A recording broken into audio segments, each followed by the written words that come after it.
अस्सलाम वालेकुम। Welcome back. आपको आवाज़ आ रही है सबको?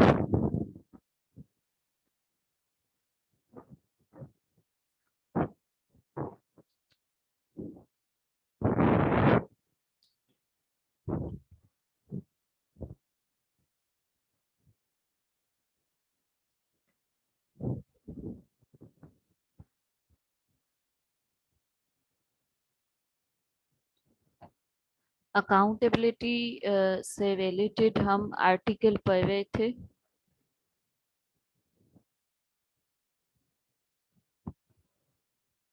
अकाउंटेबिलिटी क्या होती है ये बताया था, और थोड़ी बहुत अकाउंटेबिलिटी की हिस्ट्री बताई थी। हिस्ट्री के बाद ये बताया था आपको, ये ओरिजिन बताया था आपको, और ओरिजिन के बाद आपको बताया था कि मुस्लिम हिस्ट्री क्या है, इस्लाम में अकाउंटेबिलिटी की क्या अहमियत है।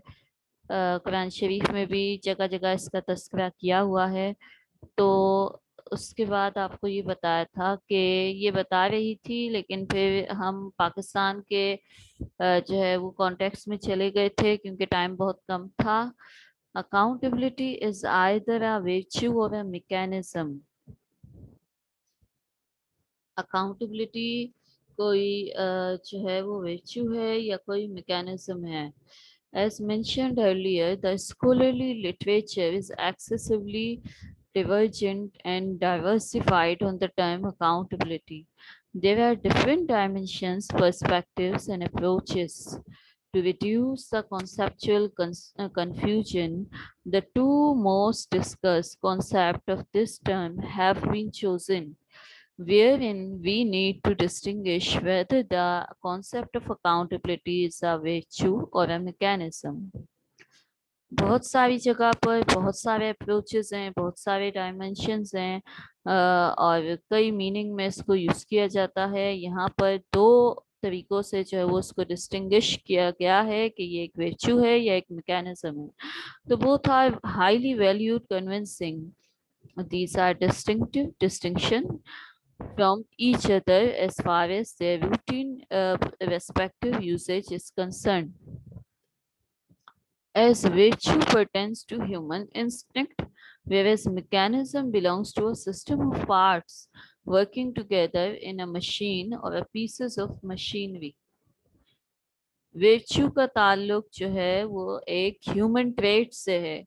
एक जो है वो इंसानी, आप ये कहें कि खासियत कह सकते हैं, खसूसियत कह सकते हैं, कैरेक्टरिस्टिक से है, एक ह्यूमन कैरेक्टरिस्टिक है। ठीक है। और मैकेनिज्म जो है वो एक प्रोसेस होता है, फिनोमिना होता है। नॉर्मली वो मशीनी प्रोसेस को मैकेनिज्म कहा जाता है। ठीक है। तो virtue is a trait and an attribute that is believed to be an ethical or moral quality par excellence। एक ऐसी क्वालिटी जिसका ताल्लुक अखलाकियात से है और जिसको हम मेजर करते हैं,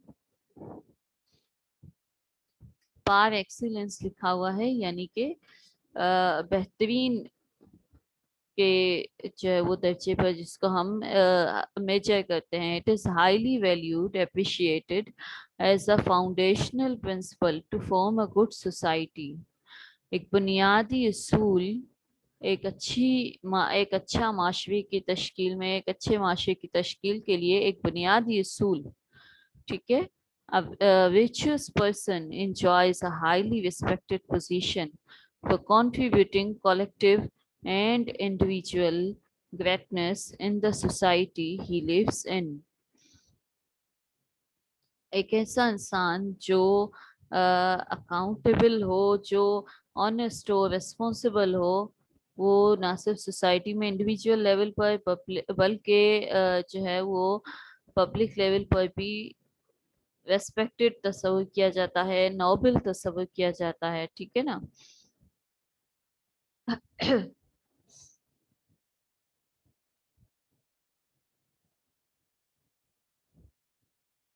It is the behavior that reflects high moral standards, that is only doing the right thing, अब यहाँ पर जो अकाउंटेबिलिटी का मीनिंग है वो बहुत ही क्लियरली इसमें बताया गया है, while disregarding all wrong doings, कि अकाउंटेबिलिटी का मतलब क्या है कि ओनली डूइंग राइट थिंग्स। ठीक है, एक ऐसा मॉरल स्टैंडर्ड जिसमें हम सिर्फ राइट थिंग्स को एक्सेप्ट करें और रॉन्ग डूइंग से दूर रहें। When accountability is viewed as a virtue, it implies a desirable quality possessed by a state, government, organization, firms, etc., collectively as well as individually. अगर हम इसको एक वर्च्यू के तौर पे देखते हैं, एक मोरल स्टैंडर्ड के तौर पे देखते हैं, तो हमें ये कंसीडर करना है कि अकाउंटेबिलिटी का मतलब ये है कि एक ऐसी क्वालिटी जिसकी वजह से हम सिर्फ राइट थिंग्स को एक्सेप्ट करें और हम हर गलत चीज से, हर गलत काम से हम रुकें। ठीक है, अब चाहे वो गवर्नमेंट की ऑर्गेनाइजेशंस हो, स्टेट की ऑर्गेनाइजेशंस हो, फेडरल गवर्नमेंट हो, इंडिविजुअल लेवल पे हो, फर्म्स हो, ऑर्गेनाइजेशंस हो, accountability in this sense is the is not necessarily viewed as instituting mechanism employing different methods, techniques, but about defining, preventing undesirable behavior. यहाँ पर accountability का मतलब कोई मशीनी प्रोसेस, कोई ऐसी टेक्निक्स नहीं है, कोई मेथड्स नहीं है, कोई फिनोमिना नहीं है, बल्कि यहाँ पर अकाउंटेबिलिटी का मतलब ये है कि एक मॉरल कैरेक्टर जिसकी वजह से इंडिविजुअली और कलेक्टिवली हमें रेस्पेक्ट मिले और जिसकी वजह से हम सिर्फ राइट थिंग्स को एक्सेप्ट करें और रॉन्ग डूइंग से हम बचें। ठीक है, बहुत तफसील से यहाँ पर लिखा हुआ है आगे भी, in an exceptionally broader sense और rhetorical speaking, accountability is to act intentionally, willingly, freely, in a highly transparent, equitable, fair, and compliant way, which to an extent is closer to the notions of responsive and responsible manners. एक ऐसा तरीका जो बिल्कुल transparent हो और जो willingly accept किया जाए, अपनी मर्जी से, अपने फ्री कंसेंट से एक्सेप्ट किया जाए, फ्रीडमली वो एक्सेप्ट किया जाए, जिसमें जो हाईली ट्रांसपेरेंट हो, बिल्कुल शफाफ हो, तो वो तरीका इक्विटेबल यानी कि बराबरी का हो, बराबरी की सतह का हो, फेयर हो, बिल्कुल साफ और अच्छा हो, जिसमें कोई फ्लो ना हो, compliant way, which to an extent is closer to the notions of responsive and responsible manners. Close हो किससे? रेस्पॉन्सिवनेस से, रिस्पॉन्सिबल हो। ठीक है, वो तमाम मैनर्स जो जिम्मेदाराना तरीके को इख्तियार करते हो। ठीक है, all human beings are not alike, thus there is no consensus, no one's accountable behavior. तमाम जो लोग हैं दुनिया में वो एक दूसरे से मिलते जुलते नहीं हैं। हर एक इंसान दूसरे इंसान से, इवन सिबलिंग्स भी एक दूसरे से मुख्तलिफ होते हैं। Human standards very depending on the context of the conduct and response, both collectively as an organization or an individual as a human being. जो स्टैंडर्ड्स हैं वो वेरी करते हैं पर्सन टू पर्सन, ऑर्गेनाइजेशन में भी, इंडिविजुअल्स भी, सब एक दूसरे से वेरी करते हैं।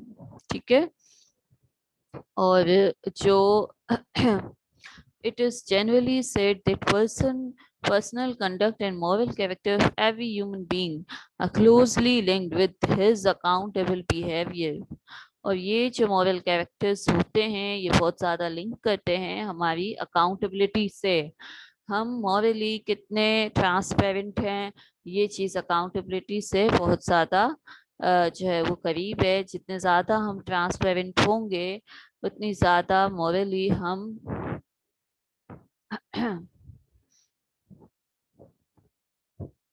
जितने ज्यादा हम ट्रांसपेरेंट होंगे, मॉरली हमारे कैरेक्टर्स जो है वो जितने ज्यादा अच्छे होंगे, हम उतने ही ज्यादा रिस्पॉन्सिबल होंगे, अकाउंटेबल होंगे, डिसिप्लिन होंगे। ठीक है,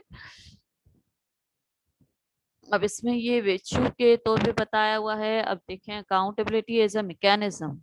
The other predominant view is that accountability is a mechanism. It is referred to as an institutional arrangement. यानी कि एक ऐसा फिनोमिना, एक ऐसा तरीका जो प्रोसेस में हो, जो स्टेप बाय स्टेप हो और जो ऑर्गेनाइजेशन की अरेंजमेंट से तश्कील पाया हो, जिसमें मेथड्स हों, टेक्निक्स हों, devised and implemented, practiced through some legal institutions, that is accountability forums. जैसे कि कोई ऑर्गेनाइजेशन है, जब अकाउंटिंग का ईयर एंड हो जाता है तो फिर क्या होता है कि ऑडिटिंग स्टार्ट होती है, और ऑडिटिंग की अपनी कंपनीज होती हैं, चार्टर्ड अकाउंटेंट्स आते हैं, वो ऑडिट करते हैं। तो उनका पूरा एक प्रोसेस होता है, टेक्निक्स होती हैं, बाकायदा इदारे होते हैं ऑडिट करने वाले, जहाँ से चार्टर्ड अकाउंटेंट्स आते हैं, ऑडिट फर्म्स होती हैं ऑडिट करने वाली। तो अब ये जो फर्म्स होती हैं, ये लीगल इंस्टीट्यूशंस होते हैं, वो जब ऑडिट करते हैं तो फिर वो ऑडिट किए हुए जो फाइनेंशियल स्टेटमेंट्स होते हैं वो जाते हैं गवर्नमेंट के पास जमा होते हैं, ठीक है। तो this example of this an example of mechanism that how accountability works as a mechanism. The process of accountability works as a system fully equipped to ensure effective and efficient outcomes. When used in this context, accountability is an institutional arrangement. एक ऐसा तरीका fully equipped हो और बहुत ज़्यादा efficient हो, effective हो, outcomes उसके। अब ये मैकेनिज्म के तौर पे भी आपको जैसे बताया इख्तियार किया जाता है, और विचु के तौर पे भी इख्तियार किया जाता है, ठीक है। Facets of accountability.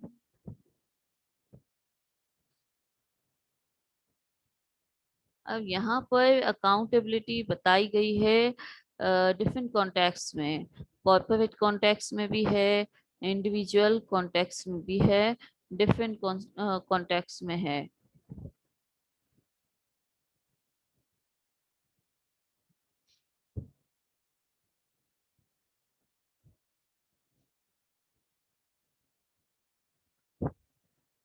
देखिए यहाँ पर जो अकाउंटेबिलिटी है उसके बहुत सारे साइड्स बताए हुए हैं कि इसको डिफरेंट फैसेट्स में, डिफरेंट साइड्स में, डिफरेंट पिक्चर्स में इसको जो है वो हम सेपरेट कर सकते हैं।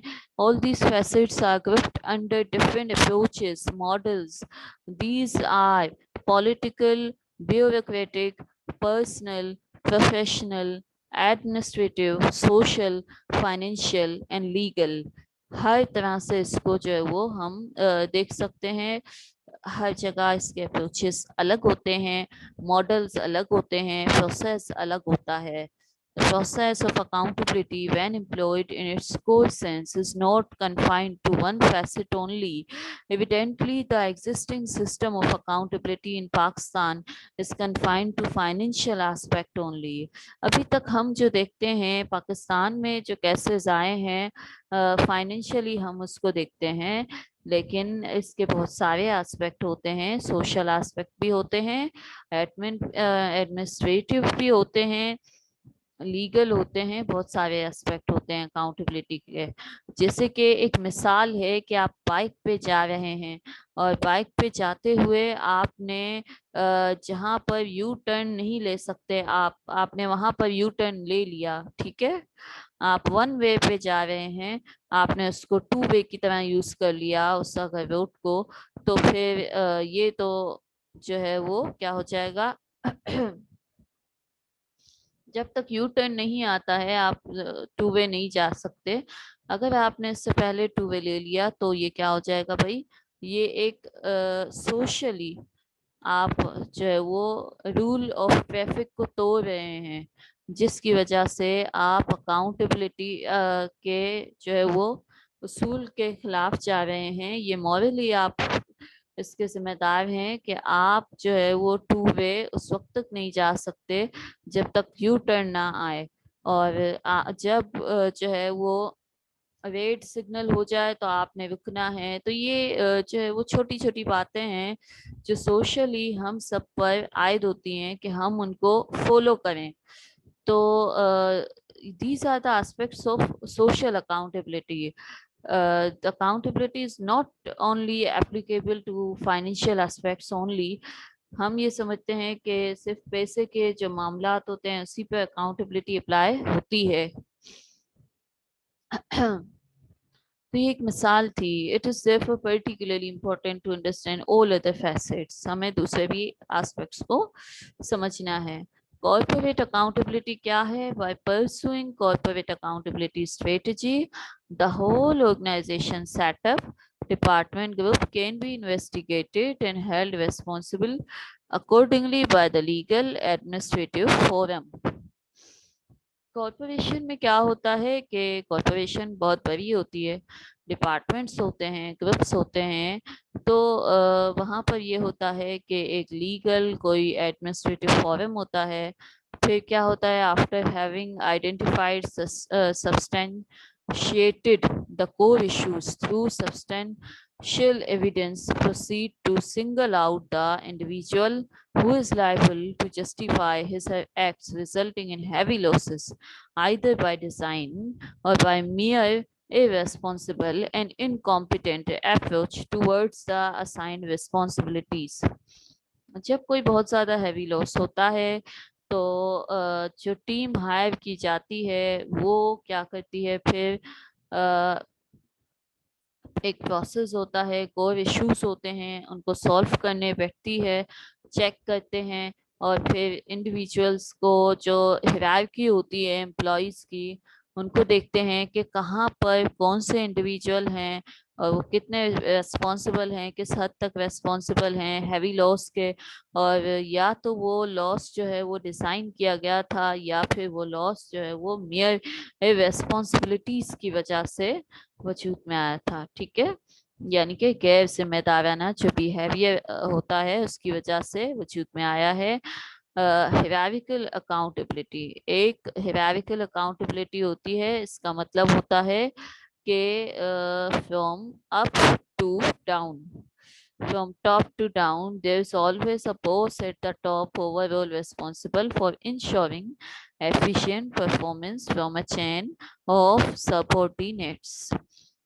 नॉर्मली जो ऑर्गेनाइजेशंस होती हैं वहाँ पर बॉस ज़रूर होते हैं, वहाँ पर मैनेजर्स होते हैं, वो रेस्पॉन्सिबल होते हैं, पूरी जो चेन होती है उसको देख रहे होते हैं कि कैसे परफॉर्म कर रहे हैं सब ऑर्डिनेट्स, और कितना एफिशिएंटली परफॉर्म कर रहे हैं in hierarchical accountability strategy. The process is initiated from top and gradually travels down the ladders for initiating panel actions against those failing to justify their deeds.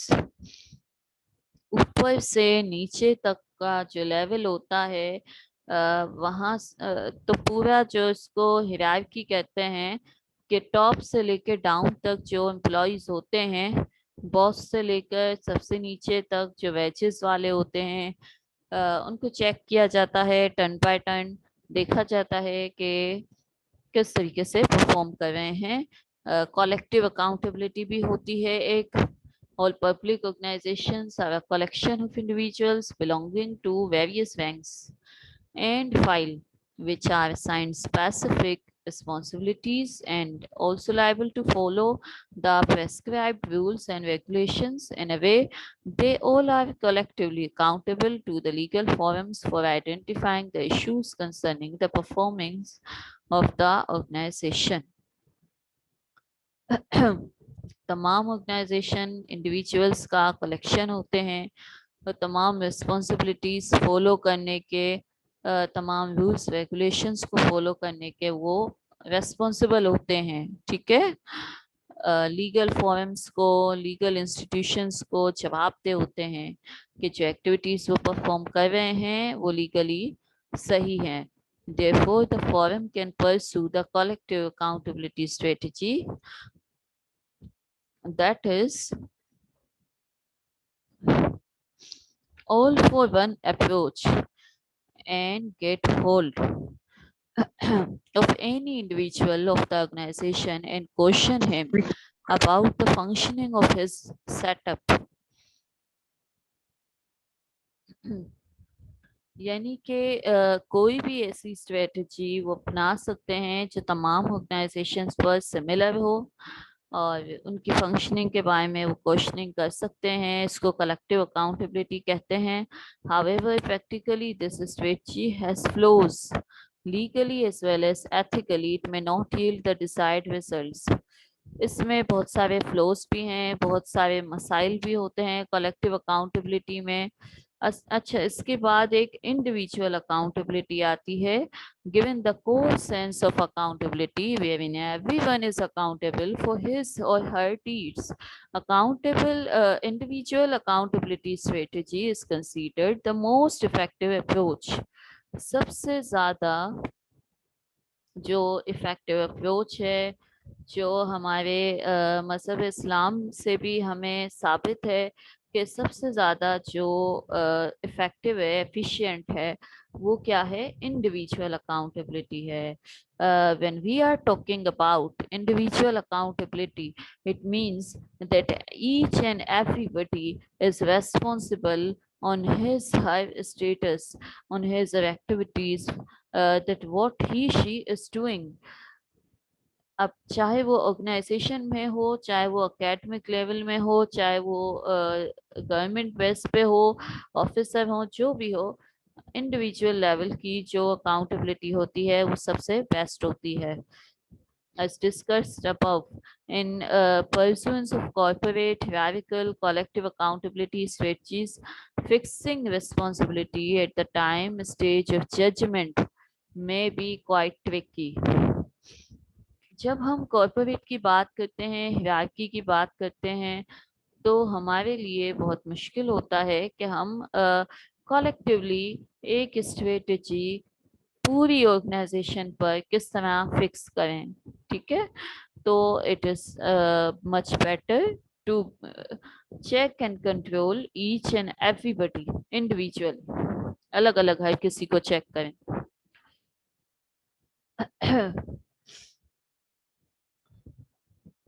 Whistleblowing.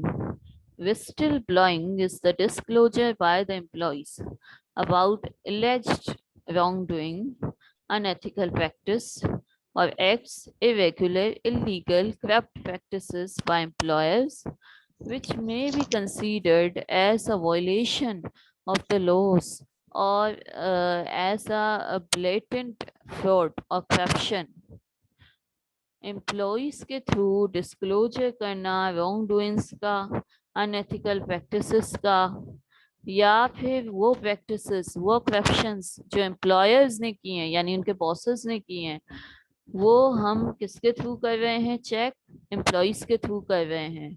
The significance of employee whistle blowers has led to a broad consensus amongst scholars and practitioners for being essential to expose and prevent corruption. Internal whistleblowing includes revealing alleged ethical or legal breaches to an authority within an organization. अब विस्टल का जो meaning होता है, विस्टल कहते हैं सरगोशी को. ठीक है, अब विस्टल ब्लोइंग जो कहा गया है, विस्टल ब्लोइंग का मतलब है कि जो ऑर्गेनाइजेशन के अंदर एम्प्लॉयज हैं उनसे पूछताछ की जाए, उनको चेक किया जाए, उनसे इंफॉर्मेशन ली जाए, और ये भी इंफॉर्मेशन ली जाए कि उनसे जो अपर लेवल के हैं, जो एम्प्लॉयर्स हैं, वो किसी क्रिमिनल, किसी करप्शन, किसी फ्रॉड में इन्वॉल्व हैं या नहीं है. ठीक है, तो whistle blowing is also a technique.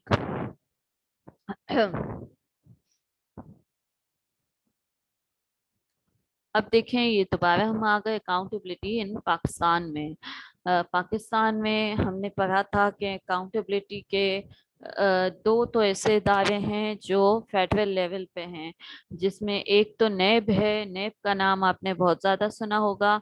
एक FIA है. ये दोनों फेडरल लेवल पे हैं। उसके बाद प्रोविंशियल का जो लेवल है, जो सूबाई लेवल है, उसमें भी 4 इदारे हैं जो सूबों के लेवल पे अलग अलग काम कर रहे हैं। अच्छा, अब इनके जो लॉस हैं वो प्रोवाइड किए गए हैं हमारे ऑर्डिनेंस में। नेशनल अकाउंटेबिलिटी ऑर्डिनेंस है 1990, और कुछ और भी लॉस हैं, बिल्कुल स्टार्ट में आपको बताए थे। द प्रिवेंशन ऑफ, यहाँ पर आप देख सकते हैं, प्रिवेंशन ऑफ करप्शन एक्ट है, पाकिस्तान पेनल कोड है। ये लॉस हैं जो हम जो किस लिए डिजाइन किए गए हैं, अकाउंटेबिलिटी के लिए बिल्कुल डिजाइन किए गए हैं। कोर्ट्स वगैरह हैं, कमीशंस हैं, स्टेट बैंक्स हैं। तो ये सारे जो इदारे हैं, ये सब किसके लिए रिस्पॉन्सिबल हैं? ये रिस्पॉन्सिबल हैं चेक एंड कंट्रोल के लिए। अब इनकी जो परफॉर्मेंस है उसका हम रिव्यू कर रहे थे। उसमें हमने ये पढ़ा था कि जो पॉलिटिक्स होते हैं, जो पॉलिटिकल पार्टीज होती हैं, ब्यूरोक्रेसी में जो होते हैं, वो क्या करते हैं कि भाई अपने लिए बोर्ड्स वगैरह को और जो लॉज हैं वो अपने लिए यूज करते हैं। इन्फ्लुएंशियल पार्टीज होती हैं। तो हमारे यहाँ का जो अकाउंटेबिलिटी का सिस्टम है वो बहुत ही ज्यादा कमजोर है। मैम अटेंडेंस ले ली मैंने, मैं आपको सेंड कर देता हूँ लास्ट सेशन का। आपने अटेंडेंस मुझे भेजी थी फर्स्ट एंड सेकंड सेशन की, वो मैंने भेज दी आपकी मैम को, मैम चवेरिया को। ठीक है। Okay ma'am. National anti corruption,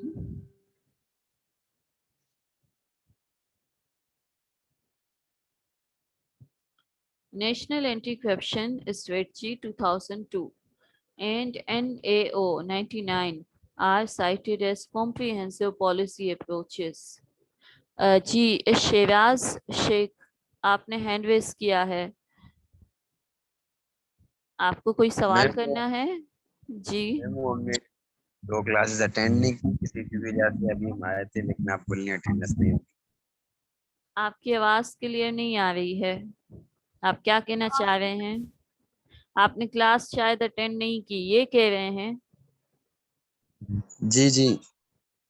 तो अब क्या किया जाए, आपने क्लास अटेंड नहीं की तो? अटेंडेंस का मैम। बेटा अब आप क्लासेस ले लिया करें टाइम पे। अब मैं क्या करूं, बताएं आप। मैम 10 बजे एक उठे तो थे लेकिन क्लास स्टार्ट इतनी मुश्किल से हुई है, ऊपर से आप फिर भी मैम नहीं आते हैं क्लास में। वही तो मैम, हम 10 बजे आए थे लेकिन कोई था ही नहीं लिंक विंक, तो हम वापस हो गए। 10 बजे क्लास असल में बहुत लेट होती है। तो मैंने उस वक्त, मुझे मैसेज आया था, मैंने पहले खुद ही मैसेज किया था आपके सीआर को। तो बेटा मेरा असल में उस वक्त उठ गया था, तो इस वजह से मैं नहीं ले सकी थी। फिर मैम एक तकरीबन 1 घंटा होने वाला था, मैंने उसको सुलाया, उसके बाद मैंने क्लास स्टार्ट की है। वो ऑब्वियसली असल में ये जो ऑनलाइन क्लासेस हैं, ये जब होती हैं तो उसके साथ जो इश्यूज, हमारी जो हाउस होल्ड इश्यूज होते हैं, वो भी साथ में फिर चल रहे होते हैं। उनको मैनेज ठीक है करना मैम, अगर पड़ता है। आपको कहना है तो हम नेक्स्ट टाइम 9 बजे ले लेंगे क्लास, लेकिन मैम फिर स्टार्ट हो जाए एक नौ जो बजे से ना हो फिजिकल कि का हम उठ जाएं, और जी, ऐसे ना हो कि हम 9 बजे उठ जाएं और फिर क्लास ना हो तो। 9 बजे मैं क्या हो जाऊं? वैसे नहीं, मैं 9 बजे उठ जाऊं लेकिन आप फिर उस वक्त नहीं हो, आपका बेटा नेट आज ही तो ऑफ मैं हो, फिर सुबह क्या। 6 बजे से उठी हुई थी, इसीलिए कि आपकी बस ठीक है क्लासेस मैम। टाइम पे हो जाए। लेकिन जब मैं 6 बजे उठी, जब मैं 10 बजे क्लास लेने बैठी, तो मेरा बेटा उठ गया, फिर मैं उसके पास चली गई। तो एक जो फिजिकल, असल में बात यह है बेटा कि फिजिकल क्लासेस जो होती हैं उसमें तो ऑन टाइम हम आते हैं, आपकी क्लासेस हो जाती हैं। अब ये क्लासेस भी होनी तो चाहिए बिल्कुल टाइम पे, लेकिन कुछ इश्यूज ऐसे होते हैं हाउस होल्ड के कि उनको हमें मैनेज करना ही पड़ता है। एनीवेज देखें, टाइम भी आपकी वैसे तो गुफ्तगू में जो है मैम वो हमारा रनिंग हमारे भी आउट तो हो रहा है। अटेंडेंस का इशू आ रहा है, हमारे भी तो आप अटेंडेंस का लोगों के इशू तो आ रहा है। बहुत सारे इश्यूज होते हैं। शाम में ले क्लास तो आप कहते हैं कि भाई हमारी जॉब्स होती हैं, और संडे के दिन आप होते नहीं हैं। बहरहाल, अब देख लें। नेक्स्ट वीक मैम कब होगी क्लास, अभी कंफर्म बता अब दें। तो एक क्लास है आपकी सिर्फ, और एक सेशन वैसे ही पेंडिंग में है। अब आपकी एक ही क्लास है, एक सेशन है आपका पेंडिंग में बस, यानी कि 4 सेशन है total.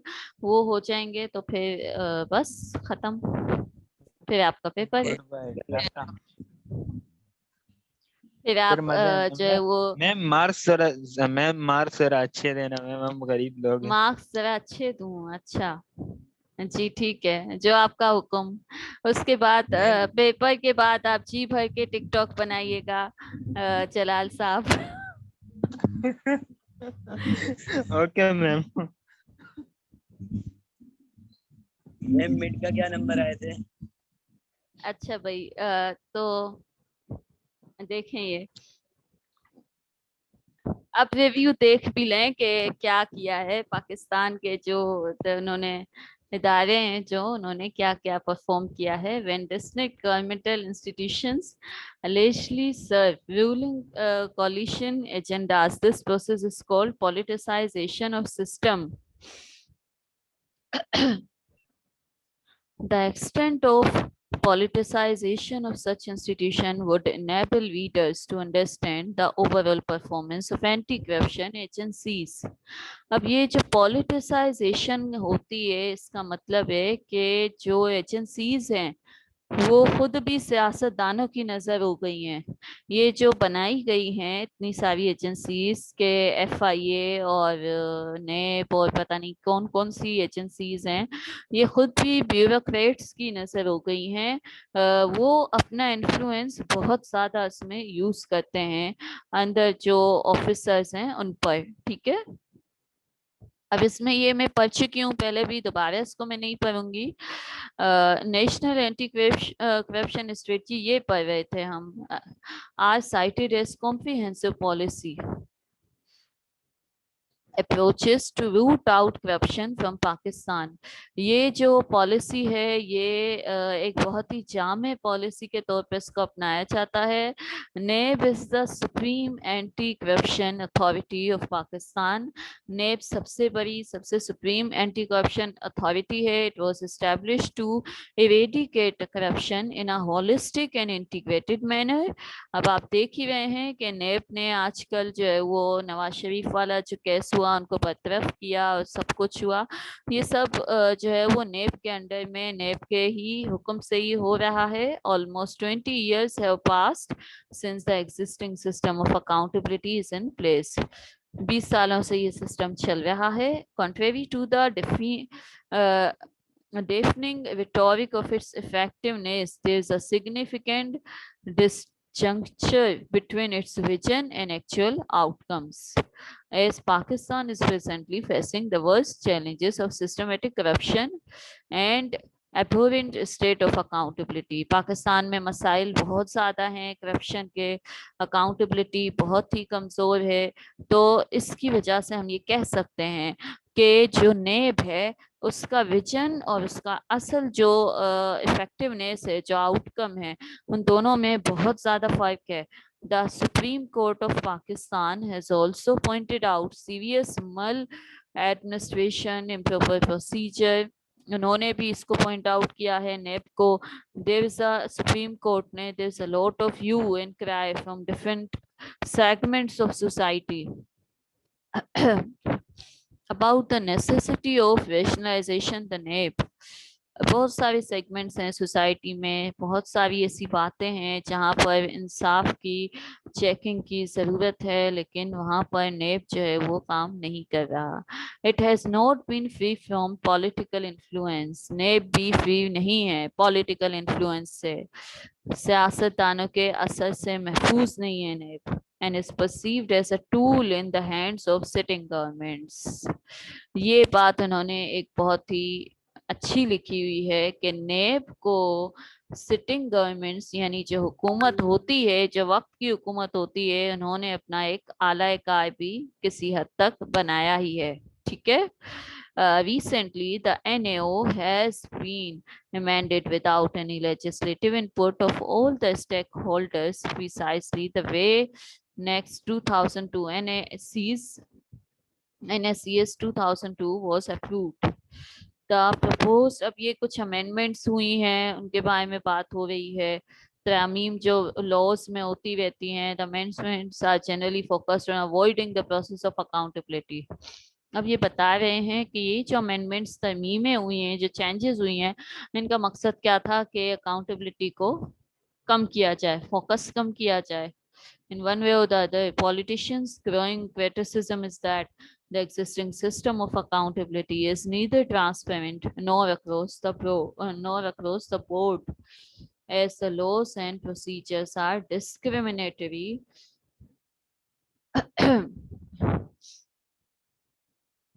malified and tinted with the victimization of the political class. अब ये जो पॉलिटिक्स हैं, बहुत सारे उनका ये भी क्रिटिसिज्म है कि भाई ये ट्रांसपेरेंट सिस्टम नहीं है और डिस्क्रिमिनेटरी है, यानी कि किसी के साथ इम्तियाजी सलूक किया जाता है, किसी को पूरा पकड़ा जाता है। ये आप देखते ही हैं पाकिस्तान में। अब आजकल ये जो सियासतदानों की जो आपस में होती रहती है, ये मसला यही है इनका कि किसी को वो पकड़ लेते हैं, किसी को बिल्कुल छोड़ देते हैं इसे। तो ये मसाइल हैं, ये शो करते हैं कि जुनैब है वो खुद भी पॉलिटिकल अफेयर्स से महफूज नहीं है। In order to promote and reward the process of for whistleblower information on wrongdoing, अब ये जो विस्टल ब्लोइंग है यहाँ पर बहुत ही इम्पोर्टेंट है, यानी जो सरगोशी का तरीका है कि नीचे के जो लोग हैं उनसे इंफॉर्मेशन ली जाए, उनको अपने एतमाद में लेके उनसे इंफॉर्मेशन ली जाए on wrongdoing and to protect whistleblowers from disadvantageous measures. अब ये जो विस्टल ब्लोअर्स होते हैं, खुद उनको भी खतरा हो जाता है अगर वो इंफॉर्मेशन बता देते हैं, तो वो खुद उनकी पोजीशन, इवन उनकी लाइफ को भी खतरा हो सकता है, तो उसके लिए भी मेजर्स होने चाहिए। A bill entitled Whistleblower Protection and Vigilance Commission is still awaiting the consensual approval by the parliament. अब ये एक बिल भी बनाया गया है जिसको अप्रूवल चाहिए पार्लियामेंट के through. It is however argued that while legislation is a step in the right direction, it doesn't include coverage of the public and private sectors, since it is limited to complaints against public office holders to the commission relating to specific offenses. अब इसमें argue भी हुआ है कि legislation जो है वो एक राइट डायरेक्शन है, तो it doesn't include coverage. Argue ये हुआ है कि लेजिस्लेशन में, यानी कि लॉ एंड ऑर्डर में, पब्लिक प्राइवेट सेक्टर को भी इंक्लूड किया जाए, ठीक है, कि वो अपनी कोई कंप्लेंट कर सकें। It is limited to complaints against public office holders to the commission relating to specific offenses. अब यहाँ पर जो है वो आपका 1 मिनट और 13 सेकंड रहते हैं, तो आपका पूरा आर्टिकल तकरीबन मैंने आपको बता दिया है, ये पढ़ के कंक्लूजन भी इसमें। अब वे फॉरवर्ड में कुछ जो है वो रिकमेंडेशंस होती हैं नॉर्मली पॉसिबल वे फॉरवर्ड में, कि क्या पॉसिबल वे किया जाए, क्या किया जाए कि पाकिस्तान की जो है वो अकाउंटेबिलिटी बेहतर हो। जी क्या किया जाए, बताएंगे आप कुछ, क्या होगा ऐसा कि पाकिस्तान की अकाउंटेबिलिटी बेहतर हो। ये आर्टिकल मैंने भेज दिया है आपके सीआर को, आप इसको स्टडी कीजिएगा, और पिछली क्लासेस के भी भेजे हैं तो उनको भी स्टडी कीजिएगा, ठीक है। और बताइएगा मुझे नेक्स्ट क्लास में कि हम पाकिस्तान के लिए क्या कर सकते हैं कि अकाउंटेबिलिटी का जो प्रोसेस है वो बेहतर हो। चलें ठीक है, अल्लाह हाफिज, आप इसको स्टडी करें।